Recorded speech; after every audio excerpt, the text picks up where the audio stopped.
Well, that's a wrap. We've had fun 7 days, but we are back in Miami and we are docked and we are headed down to deck 8 so that we can be some of the first ones in line to check out and get off the ship so we can start our vacation in Key West.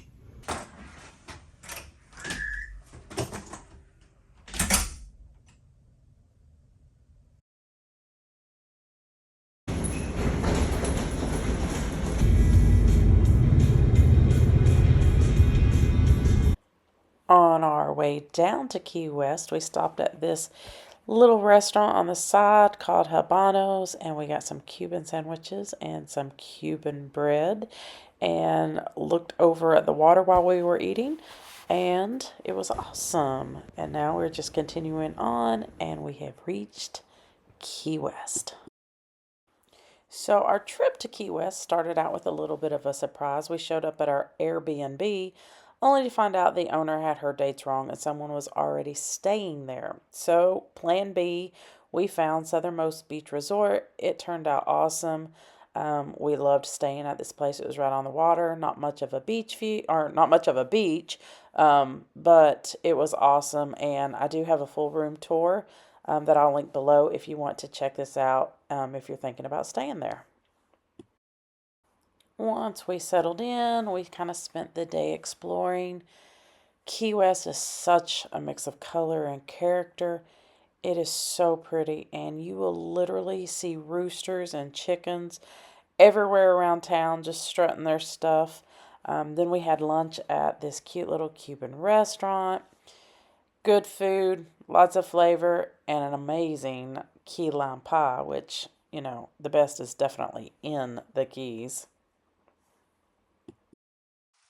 So after lunch, we just continued walking around town, looking at the buildings, taking in the sights, maybe stopping at some little gift shops, buying some trinkets to take home to the kids. But then we for sure had to go by the 90-mile marker. So this is the southernmost point in the United States, and it is only 90 miles to Cuba from this point. It has a line usually, but this is a photo that you will wait for.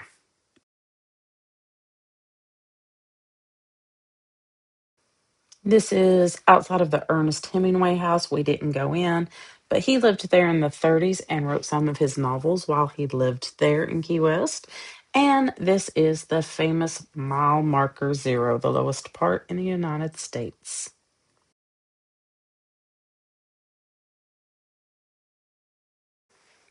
We stopped by the Eduardo Gato house. This was a man who helped finance the revolutionary leaders in Cuba as they gained their freedom from Spain. And he also helped Key West become a very wealthy city by turning it from a fishing town into a booming economy with the tobacco industry and in making Cuban cigars.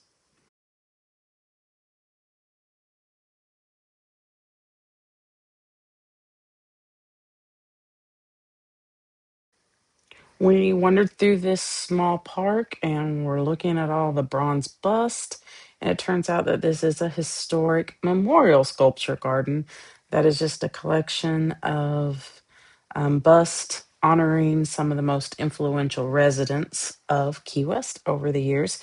So, if you are a person who likes history, then this is definitely a place to visit while you're walking around the streets of Key West.